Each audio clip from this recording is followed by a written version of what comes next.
Every episode of Overlord, especially one like this involving dragons and casual, apparently you've been planning for 10,000 years, just the number of things that you can take away from an episode and say, by itself, that's enough to remember this single episode. But add in 12 more moments, and it's hard not to just laugh, think it's badass, kind of pay back all the things that have been built up in the background. I mean, Shaltir in this episode, she's been down the dump since the end of season 1. To her, this is kind of like her big redemption moment, right? But to see just how this man gets through things. I mean, the misunderstandings are fantastic, and I love how, even in this episode, Ainz is trying to own up to his mistake. We all knew it. I mean, I only saw a couple of people, kind of push back against what I said in last week's video, that this man, he thinks there was something stronger that killed those Death Knights, but everyone realizes that, no, they fell to their death sort of a thing, right? And the fact of the matter is, at the end of the episode, he very much pulled them aside because after realizing that these are all that's left, and apparently the clan leader is only a little bit stronger,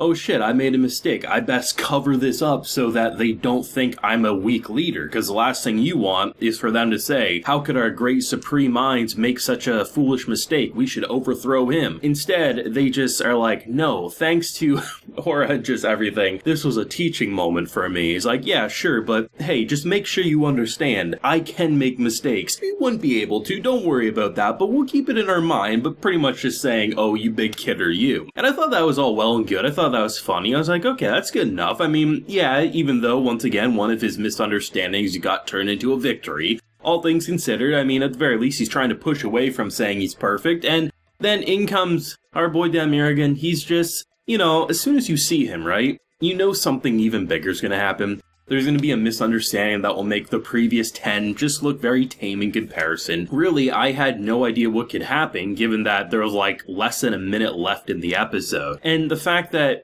because it's something that's fascinating, this man can't even think out loud without someone taking his word as gospel and potentially turning it into a world domination plan. He could casually mention a random phrase, and that phrase in this world could mean, go destroy this nation, and that would be taken at face value. And the fact that he's thinking about just this phrase and how 10,000 years, this man lights up. Oh my god, this means that's how long you're planning. And just to see that, to see them light up and just put this man on a pedestal, it is hilarious because there's so many actions that literally deserve to be put on a pedestal. There's not too many shows that can literally have an army of dragons. You have the king dragon there and his 3 wives. Very much seems powerful. Because he's so powerful, he sends what should be a failure of a son to go deal with a very basic threat, and that son comes back, this arch nemesis all things considered, riding on his back, saying, Daddy, look at who I brought home, and within a single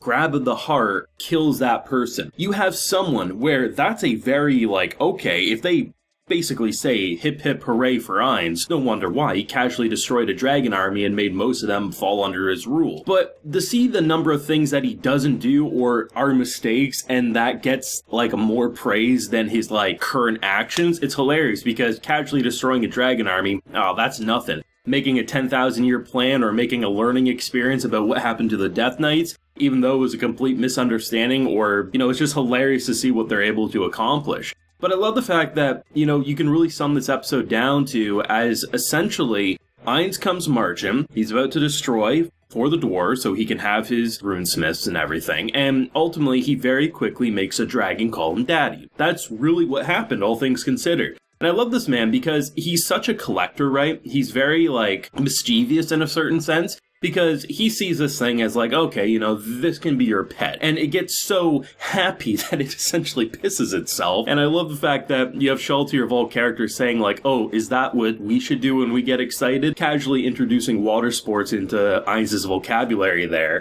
But I love the fact that, there's so many things that just these little simple lines that just get me, like the fact that you essentially have this bookworm dragon. He's not very physically fit. He's kind of overweight. And Ainz just clues in oh, do you guys just store your fat for winter? Or is this why you're like this? He's no, everyone else is better than me. But I love it because the moment when they're building up to his mom, right, he's okay, I want to collect some dragons. Rare bones, rare meat, rare scales. This man's oh, yes, there's a whole arsenal of collectibles in here. I can use this to my potential in my army, because we already know how strong he is. It's not like he needs dragons to obey him. He could easily just, collect this material and make his already powerful people even more powerful. But the fact that, like, they come in, they all say, like, I'm your mom, he's like, wait a minute. Like, was one your birth, one the one sat on the egg, one that raised you, sort of thing? He's like, yeah, and just like the fact that he has to go along with it. I was surprised that he even killed 2 dragons, because I thought after you literally kill the leader of your group there with a single, like, squish of the heart, I wasn't thinking anyone would be foolish enough to, like,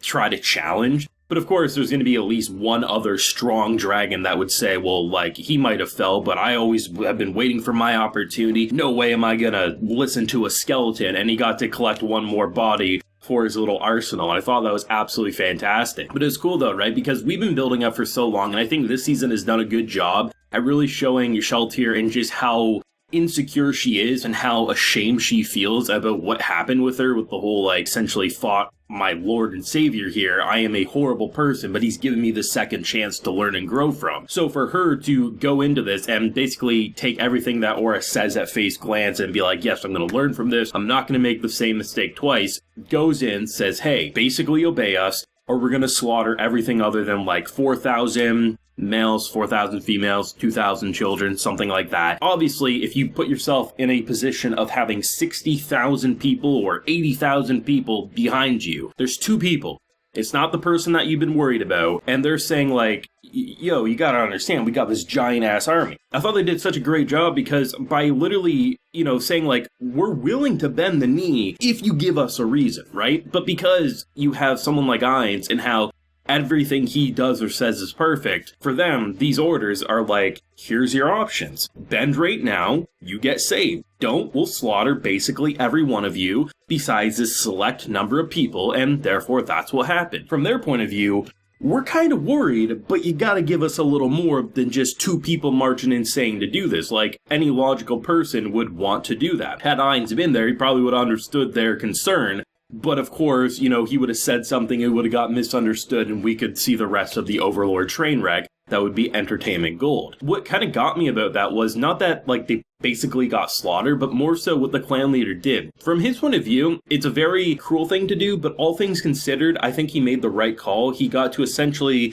confirm who got to live, right? Because after this all happened, unfortunately, there was nothing else he could really do other than confirm who gets to live or die, and to see how he would send wave after wave to basically get slaughtered as this auto turret Sheltier just cut them apart. It was just a massacre, and I thought they did such a great job with that. Also really liked the kind of, like, send-off of the dwarves and just kind of, like, them cheering on from the number of alcohol. I mean, last week, we can't trust anyone who doesn't drink, and, just seeing the number of foods that they were eating was absolutely fantastic, and that's what I really like about this season of Overlord, is, like, each section, whether it's the dragon section, whether it's the massacre section, whether it's just the misunderstanding moments, it's so great to see how Overlord can just, like, stand above so many anime every single week and just, it's entertainment gold, but it feels like it has payoff because it's not like it's something that wasn't planned from the very beginning. This is a long-term planned series, and you get those moments from the Sheltier stuff to the numerous just little remarks that can turn into giant remarks,